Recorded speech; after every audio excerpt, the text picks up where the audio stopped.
These black people come in here expecting our best tables, our best service. Why? They never tip. They complain about everything. They take up space real customers need. Donna Mitchell tore Miguel's time card in half. 48 hours, erased to 39. She dropped the pieces at his feet. You people always think you're owed something. Pick them up. Miguel bent down. 11 years loyal, baby coming in 2 months, $135 stolen, again. But someone was watching. Booth 7, a black man alone, ordering the fried chicken special, writing notes in a small notebook. Miguel delivered the water. His hands shook. This was his only chance. He leaned in close, whispered, "Sir, I don't know who you are, but please, if you're someone who can help, something very wrong is happening here." The man looked up. And what happened next would expose 6 months of lies, $46,000 in theft, and change everything at Cornerstone Grill forever. 3 weeks earlier, Mason had sat in his office at Cornerstone's second location, staring at numbers that refused to align. The spreadsheet glowed on his laptop screen. Revenue up 8%, labor costs down 18%, but profit only up 3%. His mother would have spotted the problem immediately. Gloria Walker had built Cornerstone Grill from nothing in 2010, and she'd taught him one rule above all others: trust, but verify. He circled one line item with his pen. Payroll processing adjustments, $3, $200 a month. He didn't remember authorizing any processing fees. 2 weeks ago, he'd called Donna Mitchell. She'd been managing Cornerstone for 14 months, since the chaos after his mother's death, and until recently, things had seemed fine. "Donna, what's this payroll processing adjustment line?" "Oh, that's just the new system I implemented. More efficient." Her voice had that forced brightness he was starting to recognize. "Everything's fine, Mason. Focus on the new location. I've got Cornerstone covered." "But what specifically?" "Sorry, customer emergency, gotta run." The line went dead. Mason stared at his phone. In 18 months of working with Donna, she'd never hung up on him before. He made another call. Terrence Williams had been one of his best servers for 3 years before quitting suddenly last month. They met at a coffee shop on Auburn Avenue away from the restaurant. Terrence's hands shook as he stirred his coffee. He wouldn't meet Mason's eyes. "I can't give you details," Terrence said quietly. "I need Donna's reference for my new job, but—" He paused. "Ask the staff who worked the longest hours why their checks keep shrinking." Mason leaned forward. "Terrence, if something illegal is happening—" "I'm not saying anything." Terrence stood abruptly. "But if I were you, I'd go see for myself, as a customer, not as the owner." That conversation haunted Mason for a week. He pulled the financials again. Labor costs down, but he'd approved raises for everyone 6 months ago. The math didn't work unless someone was stealing. Now, on a Tuesday morning, Mason sat in his car in Cornerstone's parking lot. The brass bell above the door, his mother's touch 15 years ago, gleamed in the autumn sun. He'd changed in the back seat. Business suit replaced with worn jeans and a plain hoodie. Fake reading glasses sat on his nose. In the sun visor mirror, he barely recognized himself. His mother's photo smiled at him from the visor clip. Opening day 2010. Her pride visible in every line of her face. "Mom," he said to the empty car, "if someone's hurting your people, I need to know." He texted his attorney, Sarah Bennett. "Going in, we'll report back." Her response came immediately. "Be careful, document everything." Mason grabbed his notebook, a regular customer might take notes for a review, and stepped out of the car. His heart hammered. This felt like betrayal, going undercover in his own mother's restaurant. But Terrence's warning wouldn't leave him alone. "Ask the staff who work the longest hours why their checks keep shrinking." The brass bell rang as he pushed through the door. Same sound, 15 years of welcomes. But something felt different now. A tension in the air he'd never noticed before. The lunch rush hummed around him, clinking plates, soft jazz, the smell of his mother's peach cobbler baking in the back. Everything looked normal. A young hostess, name tag read Ashley, greeted him with a professional smile. "Welcome to Cornerstone. Just one today?" "Yes, please." She didn't recognize him. Good. She grabbed a menu and led him past the register, past the photo of his mother on opening day, past staff members he'd known for years.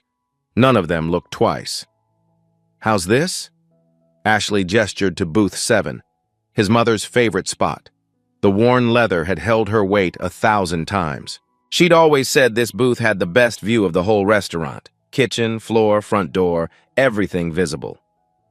"Perfect," Mason said. Ashley smiled and left.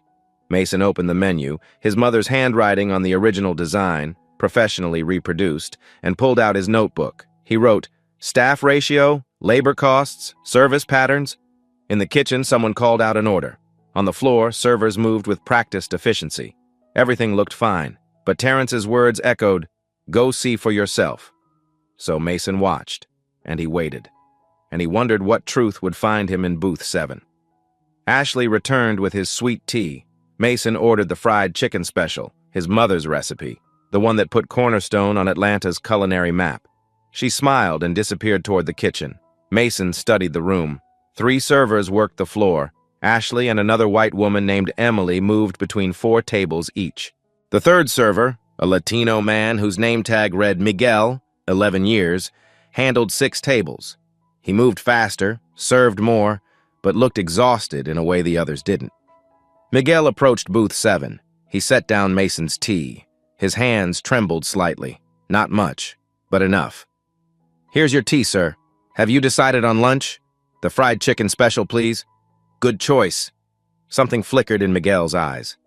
That's Miss Walker's original recipe. She was the owner. Passed away last year." "I'm sorry to hear that." Miguel paused. His eyes dropped to Mason's notebook, to the words written there. His jaw tightened. Mason could see him making a decision. Are you writing a review?" Miguel asked quietly. Mason kept his voice neutral. "Just taking some notes." Miguel glanced toward the kitchen, back to Mason. His knuckles whitened on his order pad. Then his whole body seemed to make a choice. He leaned in, close. Close enough that Mason could smell the kitchen grease on his apron, see the wedding ring on his left hand catch the light. "Sir, I don't know who you are." Miguel's whisper was urgent, desperate. "But you're writing things down. Are you from the labor board, an inspector, a journalist?" Mason's heart rate spiked. He kept his face carefully blank. "Why do you ask?" "Because if you care about what's right," Miguel's voice cracked. "They're stealing from us. The manager. She's been doing it for months." The restaurant noise faded. Mason could hear his own pulse. "Stealing how?" "Our hours, our tips, everything." Miguel's eyes were wet. "I work 46, 48 hours a week. My paycheck says 39 every single week, and I can't... Sir, my wife is 7 months pregnant. I can't lose this job. None of us can. We're trapped." Mason forced himself to breathe normally. "That's illegal." "I know." Miguel glanced around again. "We all know."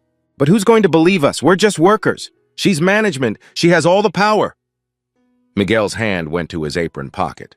He pulled out a folded piece of paper, creased, worn, grease-stained like he'd been carrying it for weeks. He slid it across the table. "I kept my own records," Miguel whispered. "For 3 months. I thought I was going crazy, but look."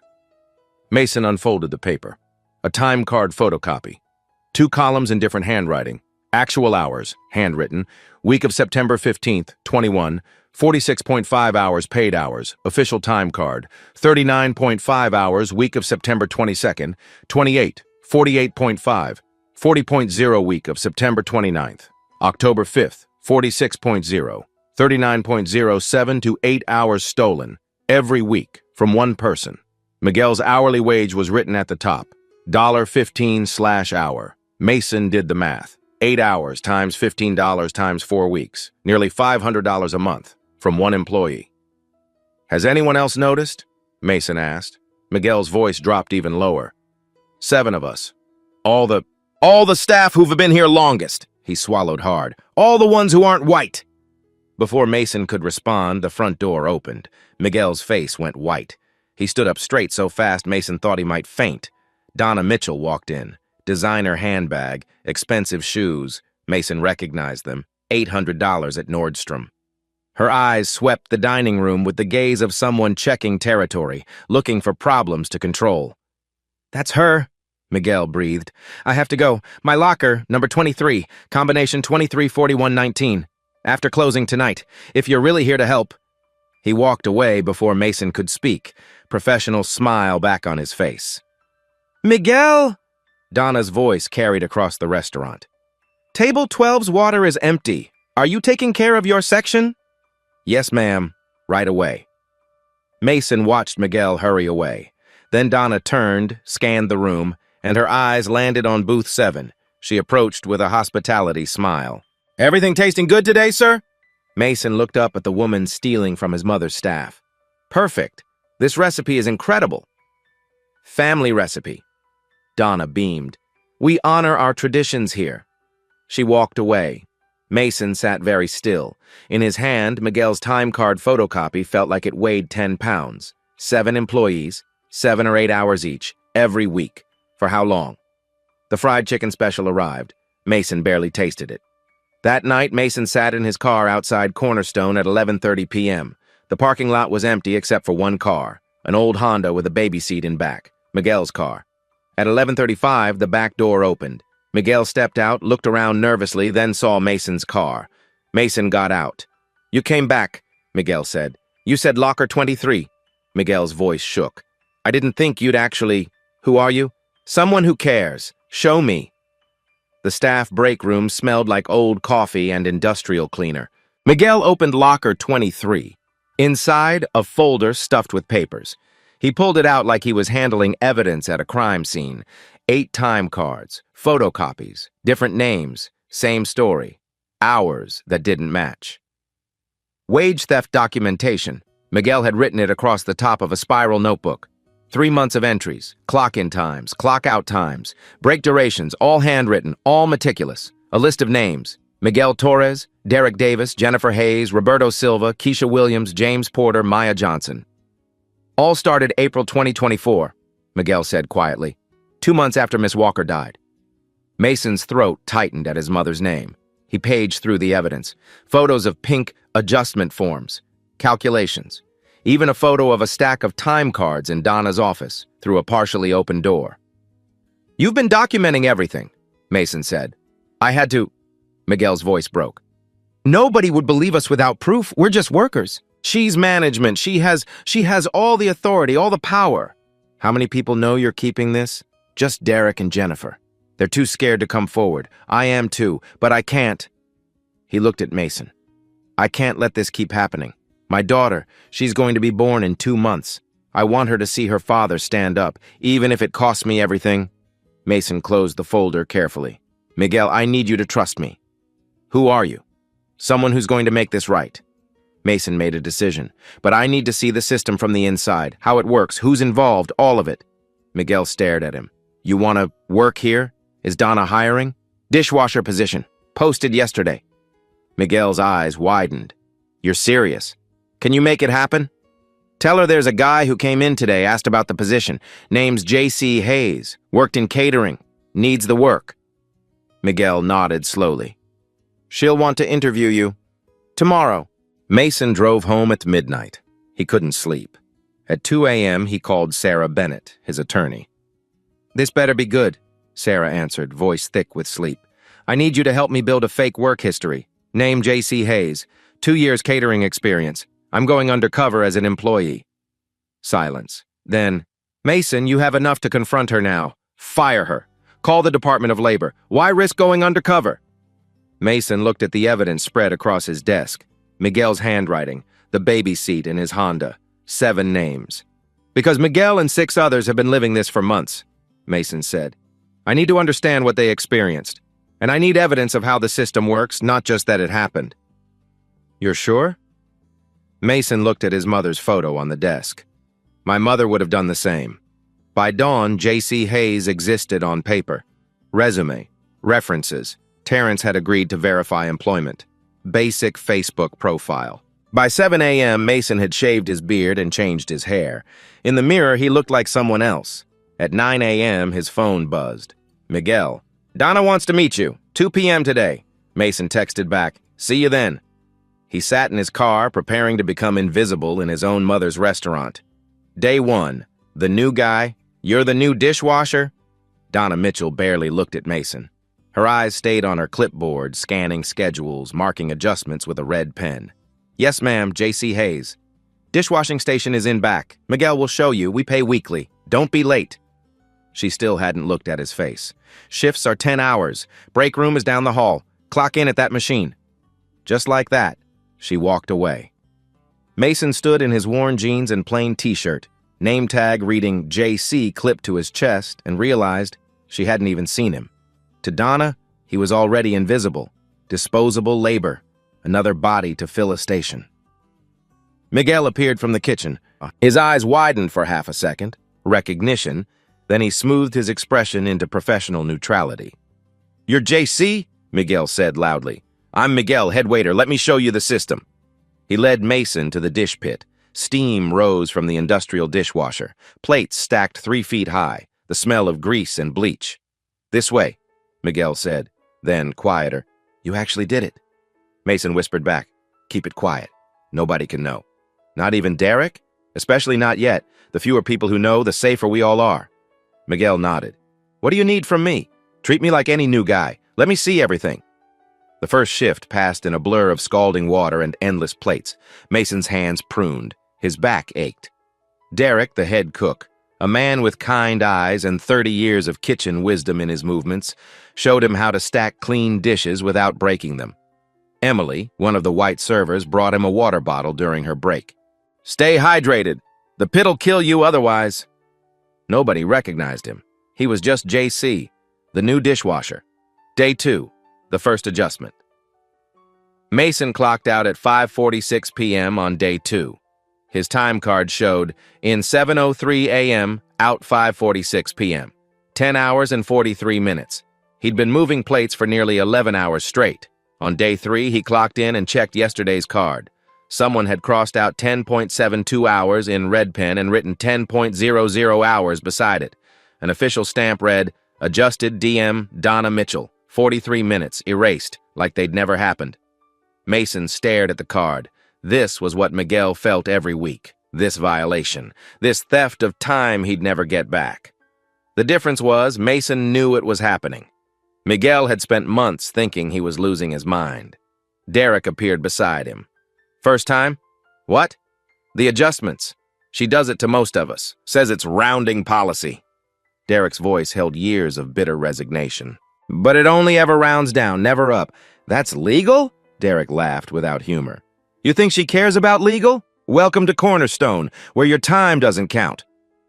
Mason took a photo of the time card with his phone. Evidence. Day 3, tip pool meeting.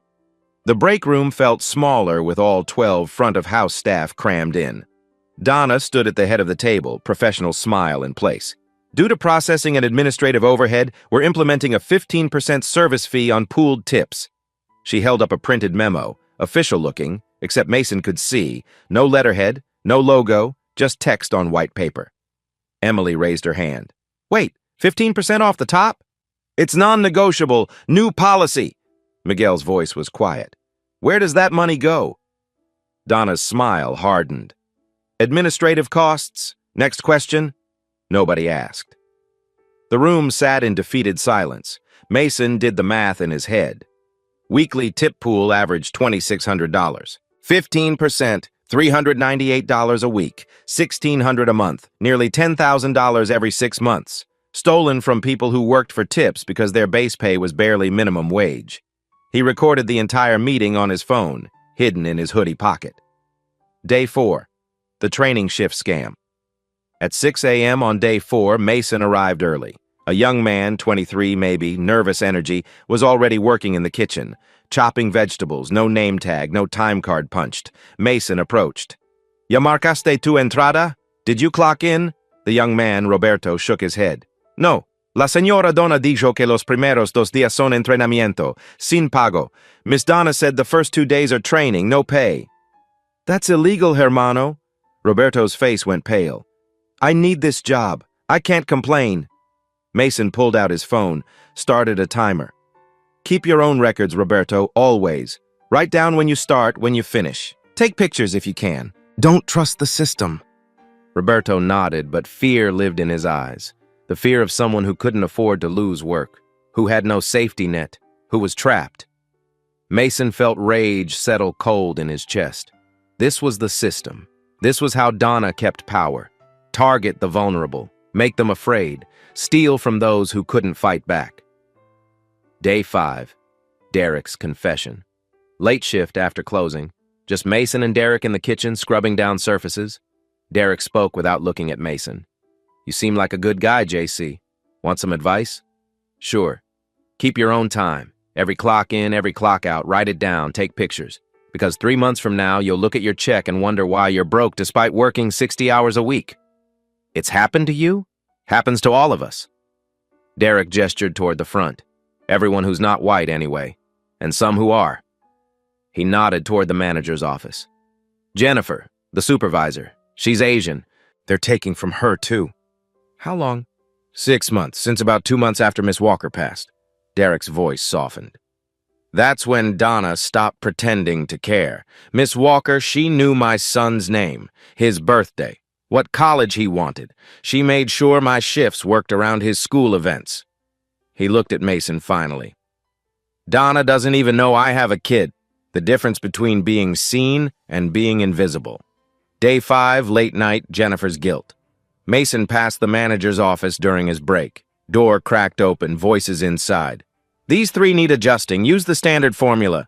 Donna's voice. "Donna, this is Miguel's card. He worked 51 hours. If I adjust it to..." "Do I need to remind you that your job security depends on following procedures?" Silence. Then Jennifer's voice, barely audible. "No." "Then adjust the cards."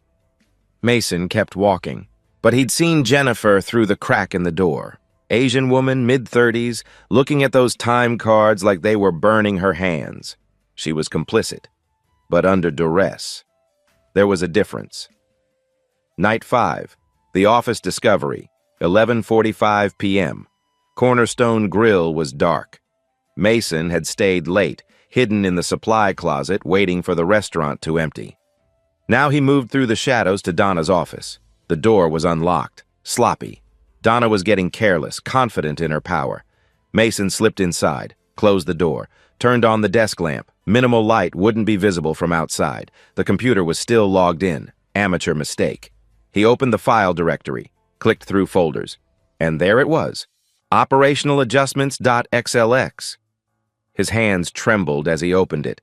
Employee name, vertical bar ethnicity, vertical bar hourly wage, vertical bar hours, worked vertical bar hours, paid vertical bar, weekly difference vertical bar, monthly theft vertical bar, tips redirected vertical bar, running total Miguel Torres vertical bar, Latino vertical bar, $15 vertical bar, 46.5 vertical bar, 39.5 vertical bar, 7. 0 vertical bar, $840 vertical bar, $120 vertical bar, $6,458. Derek Davis. Vertical bar, black vertical bar, $17 vertical bar, 48.5 vertical bar, 40.0 vertical bar, 8.5 vertical bar, $1,020 vertical bar, $95 vertical bar, $6,116. Jennifer Hayes vertical bar. Asian Am vertical bar, $16 vertical bar, 44.0 vertical bar, 36.0 vertical bar, 8.0 vertical bar, $880 vertical bar, $85 vertical bar, $4,373. Maya Johnson. Vertical bar, black vertical bar, $14, 50 cents vertical bar, 42.0 vertical bar, 35.0 vertical bar, 7.0 vertical bar, $735 vertical bar, $68 vertical bar, $3,825. The list continued. 8 employees, all black, Latino, or Asian. The white employees had a separate section. Their hours matched. No adjustments, no theft. At the bottom, total theft to date, $46,285. Mason's phone camera shutter sounded like a gunshot in the silent office. He photographed every page, downloaded the file to a USB drive, opened the filing cabinet, bank statements, transfers to offshore gambling sites, $88,500 in debt to unlicensed lenders, loan sharks. This was Donna's motive, desperation, debt. But desperation didn't excuse theft. It didn't justify destroying lives. Mason heard footsteps in the hallway. His heart stopped, keys jingling. Donna's voice on her phone. "I'll be there in 5 minutes. Just need to grab something from the office." Mason shoved the USB drive in his pocket, closed the Excel file. The window, ground floor office, thank God, opened silently. He slipped through, dropped into the alley, pressed himself against the wall behind the dumpster. The office light flicked on. Through the window, he watched Donna enter, grab an envelope from her desk, scan the room briefly, then leave. Mason waited 10 minutes. 20. Finally moved. In his pocket, the USB drive held everything. The smoking gun, the proof, the systematic, calculated, racist theft of $46,000 from the people his mother had loved. Tomorrow, it ended. Sarah Bennett's law office smelled like old books and fresh coffee. Mason sat across from her at the conference table, evidence spread between them like accusations. "This is airtight." Sarah tapped the Excel printouts. "Criminal wage theft, fraud, embezzlement. If prosecuted, 1 to 3 years prison time." "What about civil?" "You'll win. Full restitution plus penalties.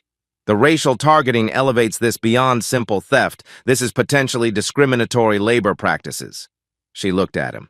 "But criminal charges send a message." "I want her prosecuted," Mason said.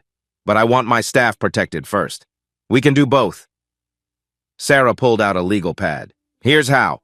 We coordinate with Georgia Department of Labor and Atlanta PD. They'll want statements from the victims. Miguel first. He's got the documentation. Then the others." A paralegal entered with a spreadsheet. Restitution calculations broken down by employee. Mason studied the numbers. Miguel Torres, $6,150 stolen plus $308 interest equals $6,458. Derek Davis, $5,825 stolen plus $291 interest equals $6,116. Jennifer Hayes, $4,165 stolen plus $208 interest equals $4,373. Maya Johnson, $3,680 stolen plus $145 interest equals $3,825. Roberto Silva, $3,080 stolen plus $154 interest equals $3,234. Keisha Williams, $4,200 stolen plus $210 interest equals $4,410. James Porter, $3,850 stolen plus $193 interest equals $4,043. 8 people. Each line a person. Each dollar an hour of life. Grand total, $46,285 in theft plus $3,065 interest equals $49,350 owed. "I'll pay the restitution immediately," Mason said. "Then pursue Donna for repayment." Sarah nodded. "Smart. Gets your people whole now, holds her accountable later." The door opened. A woman in her 30s, Asian American, nervous energy radiating from her. "This is Jennifer Hayes," Sarah said. "She contacted me yesterday. She wants to cooperate." Jennifer sat down, hands twisting in her lap. "I was Donna's supervisor. She made me do the adjustments. Said if I didn't, I'd lose my job. I'm a single mom. My daughter's 6. I couldn't." She pulled out a folder. "But I kept copies of everything. Every adjustment form, every email, every text message." She spread them across the table. Months of evidence, Donna's handwriting, Donna's signature. Explicit instructions. "Adjust these carefully, no pattern." Text messages. "Remember, BL employees only. White staff stays clean." "Why come forward now?" Mason asked gently. Jennifer's eyes filled with tears. "Because last week Donna told me to start on the new hires. Roberto, he's 23. He reminds me of my little brother, and I couldn't. I'm so sorry. I should have stopped it months ago, but I was scared." "You're stopping it now," Sarah said. "That takes courage." They worked through the afternoon. Detective Morris from Atlanta PD arrived, took statements, reviewed evidence. A warrant was prepared. Charges: felony wage theft, fraud, embezzlement. The plan crystallized. Staff meeting tomorrow morning, 9 a.m. All employees present. Donna would think it was a routine quarterly review, Police would be on site but out of sight until the confrontation. At 6 p.m., Sarah walked Mason to his car. "You ready for this?" Mason looked back at Cornerstone Grill 2 blocks away. The brass bell above the door caught the evening sun. "She stole from people who couldn't afford to lose a dime," Mason said. "Miguel's wife is 7 months pregnant. Maya is 19 and barely surviving. Derek's son is in college. She didn't steal from me. She stole from them." "Tomorrow you get to tell them that," Sarah said. Mason drove to Cornerstone, sat in the parking lot, pulled up Miguel's number. "Tomorrow, 9 a.m. Be ready." Miguel's response came after a long pause. "We trust you." Mason looked at his mother's photo on the visor. "Tomorrow, Mom. I fix it tomorrow." He opened his notes app. Typed the opening of his speech. "6 months ago, my mother passed away. I trusted Cornerstone to someone I believed shared her values. I was wrong. He'd practice it tonight, get it right. Because tomorrow, in front of everyone, he'd reveal the truth. All of it. The deception, the evidence, the arrest, the restitution. And then the hard part, rebuilding trust. The staff meeting room felt smaller with all 24 employees crammed inside. Folding chairs in rows, Donna at the front, clipboard in hand, that professional smile Mason had come to recognize as a mask. JC sat in the back row with Derek and the other kitchen staff. Through the doorway, he could see 2 people Donna didn't recognize, Sarah Bennett in her attorney's suit and Detective Morris in plain clothes. Through the window, 2 patrol officers waited by their car. Donna cleared her throat. "Thank you all for being here. This quarter's metrics show—" Mason stood. Every eye turned to him. "Actually, Donna, I need to take over this meeting." Donna's smile tightened with irritation. "Excuse me? JC, this is a management meeting. Kitchen staff don't—" Mason walked forward, removing the fake reading glasses. "My name isn't JC." The room went completely silent. Mason's voice carried, clear, steady. "My name is Mason Walker. I own this restaurant. My mother, Gloria Walker, built Cornerstone Grill in 2010, and for the past 5 days I've been working alongside you as JC to uncover the truth about what's been happening here." The room exploded. "Miss Walker's son?" Derek's voice broke. Miguel sat very still, tears already streaming down his face. Maya's hand covered her mouth. Emily stared. You were the dishwasher?" Donna's face drained of color. She gripped her clipboard like a life raft. Someone asked, "But why?" Mason turned to address the whole room. "Because 3 weeks ago, Miguel came to me, not knowing I was the owner, and whispered the truth. He risked everything to tell a stranger that someone was stealing from you, and I needed to see it myself, to understand what you've been living." He looked at Miguel. "Thank you for being brave enough to speak." Donna found her voice. "Mason, I can explain—" "Sit down." Mason's tone allowed no argument. "I'll get to you." Donna sat. Sarah stepped forward, activated the projector. The Excel spreadsheet filled the wall. Employee names, ethnicity column, hours stolen, money taken, running totals. The room went silent again. Different silence, horror, recognition. Mason let them look. Let the truth sink in. "For 6 months, Donna Mitchell has been stealing from you, systematically, intentionally, and she targeted you based on your race." He pointed to the screen. "Miguel Torres, $6,458 stolen. Derek Davis, $6,116. Jennifer Hayes, $4,373. Maya," his voice softened, $3,825. Maya made a sound like she'd been punched. "She cut your hours on time cards. She skimmed 15% from your tips. She forced new hires to work unpaid training shifts. And she documented every penny of it right here in a spreadsheet where she literally labeled you by your ethnicity." Miguel stood slowly, walked to the front, stood beside Mason. Derek stood next, then Maya, then Jennifer, then Roberto. One by one, the targeted employees stood in solidarity. Donna tried one more time. "This is taken out of context. Those were efficiency metrics." "Detective Morris," Mason said, "would you like to review the evidence?" The detective stepped forward. Donna's eyes went wide. "Evidence of what?" Her voice climbed. "This is a misunderstanding. I was following corporate policy." "What corporate policy?" Mason's voice cut. "I'm the corporation. I never authorized any of this. Jennifer helped." Donna pointed wildly. "Ask her. She did the adjustments too." Jennifer stood. I have evidence. I was forced. I kept copies of everything, and I'm testifying. Donna's defenses crumbled. Denial gave way to deflection, deflection to rage.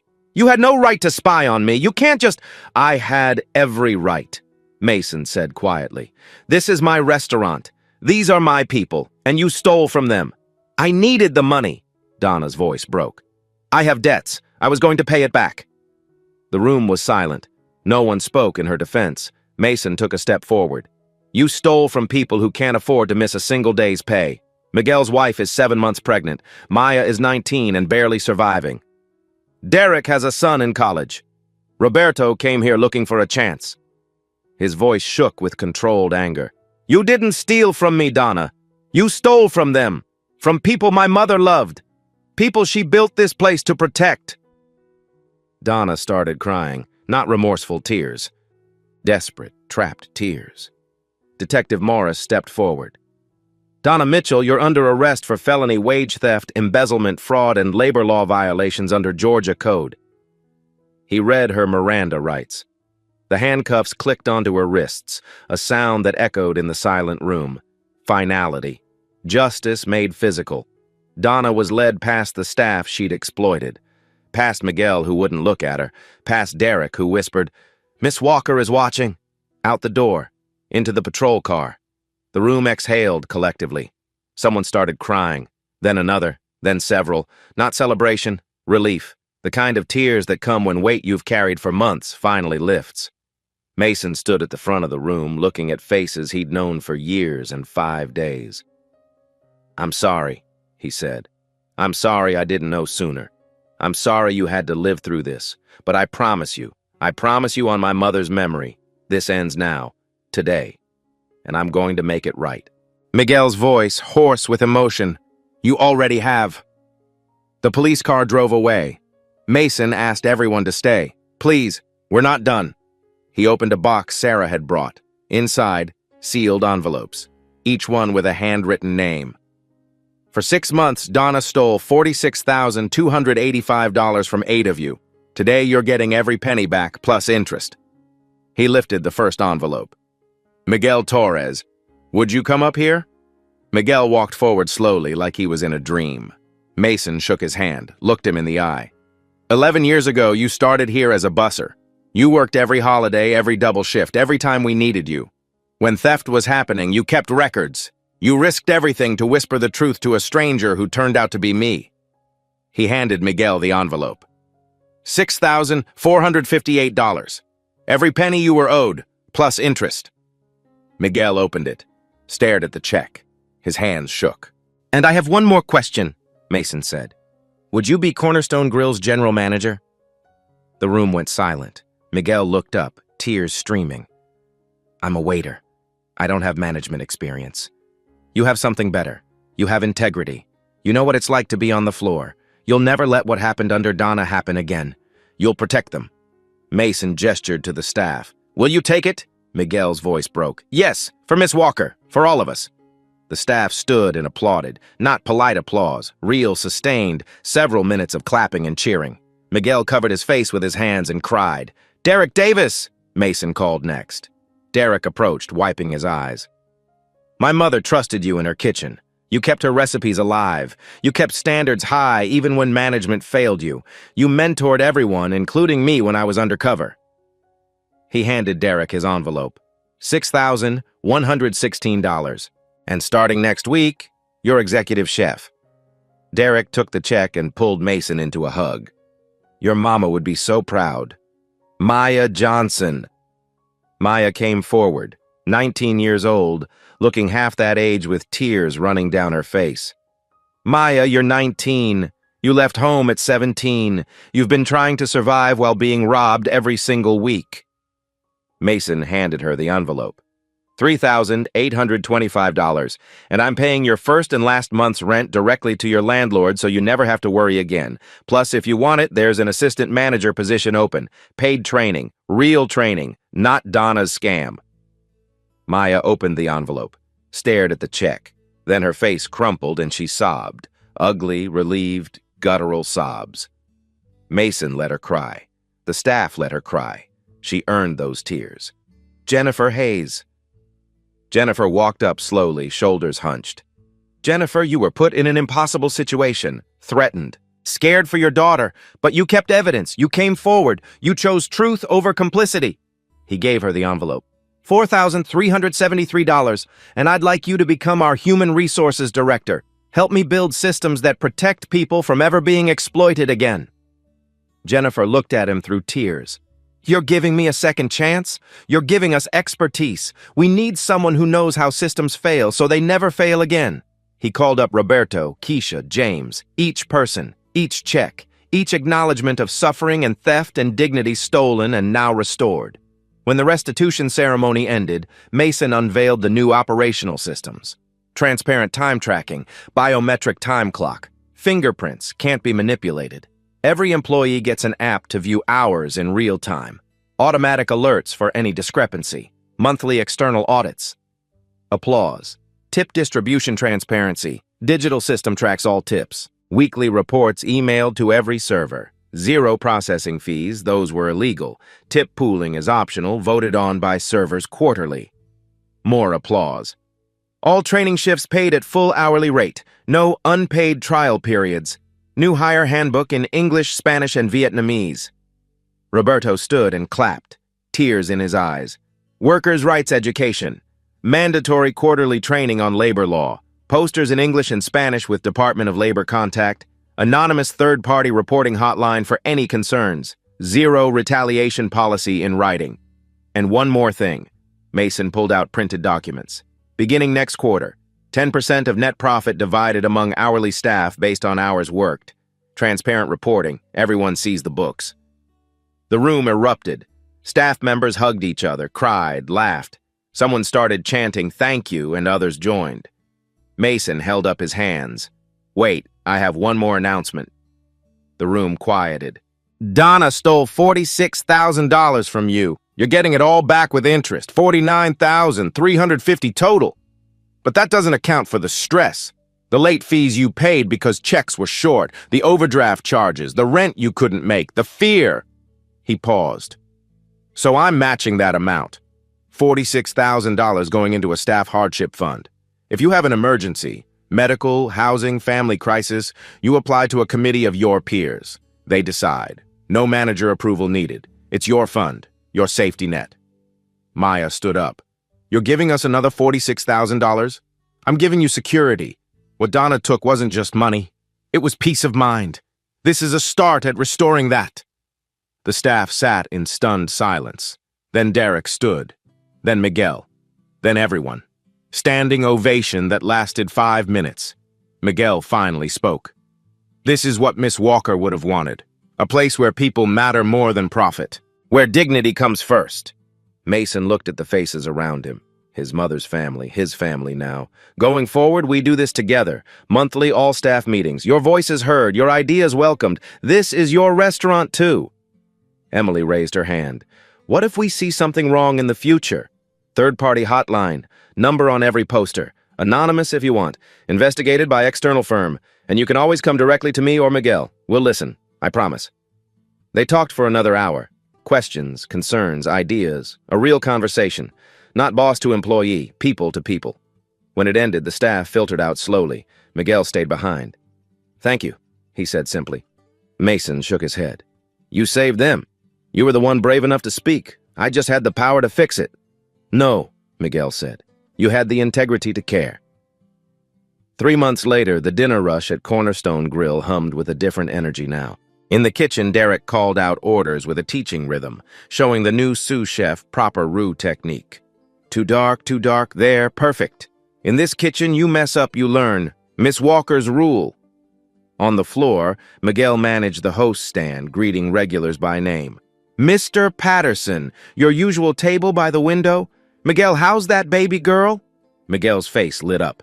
Perfect. Sleeping through the night finally. In the break room, Maya studied flashcards for her business management class. Emily sat beside her, quizzing. What's the legal requirement for meal breaks in Georgia? 30 minutes unpaid for shifts over 5 hours, or, Maya squinted, or 2 15-minute paid breaks? Close! 1 30-minute unpaid or 2 15-minute paid. You've got this. You really think I can be assistant manager? Maya, you're already doing the job. Making it official just means you get paid properly.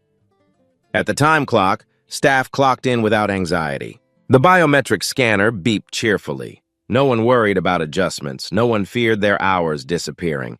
The brass bell rang. Mason walked in, and something felt different. Staff smiled, waved. Derek called from the kitchen. "Boss, got a new cobbler recipe. Need your opinion." "My opinion?" Mason laughed. "You've been making cobblers since before I could walk." "Yeah, but you're Gloria Walker's son. Standards are standards." Mason sat at the kitchen counter. Derek slid a plate across. Peach cobbler, steam rising, his mother's recipe tweaked with a hint of cardamom. Mason took a bite, closed his eyes. "She'd love this." "You think?" "I know." Mason paused. "Derek, can I ask you something? How does it feel now compared to before?" Derek was quiet for a moment. "Before, I came to work scared. Would my hours be cut? Would Donna find some reason to write me up? Would I get yelled at for something that wasn't my fault?" He met Mason's eyes. "Now, I come to work and I cook, that's it. I teach, I create. I feel like a chef again, not just a body filling a station. That's what my mother wanted. For everyone. You gave us that back." 4 months later, Piedmont Hospital's maternity ward smelled like antiseptic and new beginnings. Mason walked in with flowers and balloons, knocked softly on the door. "Come in."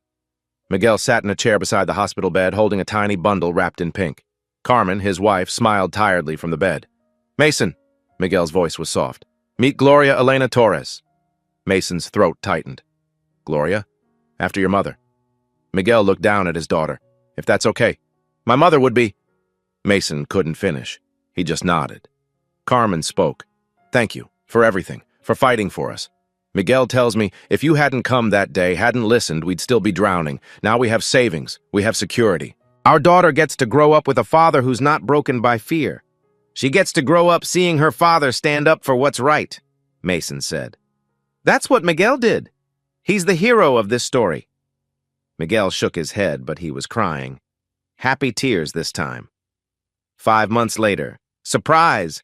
Maya walked into Cornerstone after closing to find the staff had thrown her a 20th birthday party. Balloons, homemade decorations, a cake Derek had made himself. 3 layers, chocolate with raspberry filling, happy birthday Maya in perfect script. "You guys—" Maya couldn't speak. "We're family," Emily said. "Families celebrate." They sang. Maya blew out candles, made a wish. When asked what she wished for, she said, "That things stay like this, that we all stay together." Miguel, now comfortable in his role as GM, raised a glass of sparkling cider. "To Maya, to all of us, to Miss Walker's vision, a place where people matter." "To Miss Walker," everyone echoed. Mason stood in the back, watching. This was what justice looked like. Not just the punishment, not just the restitution. This, daily kindness, trust restored, people seeing each other as human beings, not resources to extract value from. His phone buzzed. A text from an unknown number. "Saw your story on the news. I'm a server in Macon. My manager's doing the same thing. Can you help?" Mason showed the text to Sarah, his attorney, who'd stopped by for cake. "You ready to do this again?" Sarah asked. Mason looked at his staff, Miguel laughing with Derek, Maya showing Emily her latest test score, the new hires being welcomed like family. "If someone needs help," Mason said. "Yeah, I'm ready." 6 months after the confrontation, Donna Mitchell pled guilty to felony wage theft and fraud. 18 months incarceration, 5 years probation, permanent criminal record. She could never hold a management position again. Her assets were seized to repay Mason's restitution. She'd lost everything, job, freedom, reputation, but that wasn't the story that mattered. The story that mattered was Cornerstone Grill on a Saturday night. Full parking lot, happy customers, staff that smiled genuinely, Miguel managing the floor with quiet confidence, Derek training 2 sous chefs in the kitchen, Maya interviewing a candidate for server position. She'd been promoted to assistant manager and was damn good at it. Jennifer in the HR office, building protective systems so this could never happen again. Revenue up 31%. Staff retention, 100%. 6 new hires, all through staff referrals. Culture spreads when it's real. Mason spoke at the Georgia Restaurant Association conference. 300 owners, managers, workers in attendance. Wage theft isn't a mistake, he said. It's a choice. Every employer makes that choice every single day. If your profit depends on stealing from your workers, you don't have a business. You have a crime scene. Standing ovation. 15 restaurant owners committed to transparency audits. 2 more wage theft cases were discovered and resolved using Cornerstone's model. Workers' rights organizations used their story as a case study. But the real victory was smaller. Daily. It was Miguel walking through his restaurant now, knowing his daughter would grow up seeing her father treated with dignity. It was Maya making rent on time, her paychecks accurate, her hours respected, her future bright. It was Derek teaching new cooks not just recipes, but rights. It was the brass bell above the door still ringing the same welcome, still Gloria Walker's bell. But now it meant something true. Mason stood in Cornerstone's dining room on a Tuesday evening. Booth 7, where Miguel had whispered the truth 6 months ago, now had a small brass plaque. Where justice began. Miguel's whisper, February 2024. Donna was gone. The theft was ended. But Cornerstone still stood. Now it stood for something. For Miguel, who whispered truth to a stranger. For Derek, whose loyalty was finally honored. For Maya, who could finally breathe. For every person who works with their hands, their heart, their hours, and deserves every dollar earned. Your time is not negotiable, your dignity is not optional, and your voice matters. The call to action. Wage theft affects 2.4 million workers in America every year. If you've ever wondered why your paycheck didn't match your hours, you're not alone. If you've ever been told that's just policy when something felt wrong, trust that feeling. What you can do right now, screenshot your time cards, compare them to the hours you actually worked every week. Takes 30 seconds, could save you thousands. Know your rights, asterisk. All training shifts must be paid, federal law, asterisk. Tip pooling is legal, but processing fees are often illegal theft, asterisk. Your employer cannot retaliate for asking about your pay, asterisk US. Department of Labor, hotline 1-8664-USA-DOL, speak up. If you see wage theft, document it, report it. You can file complaints anonymously. Silence protects abusers. Your voice protects your coworkers. Share this story, your friend, your family member, your coworker who's been afraid to speak. They need to see that justice is possible. Support fair businesses. Ask about labor practices. Do you have transparent time card systems? Customers have power too. Drop a below if you believe every hour worked deserves every dollar owed. Documentation defeats deception. Sunlight is the best disinfectant. Your dignity is not negotiable. And sometimes, just sometimes, a whispered truth can change everything.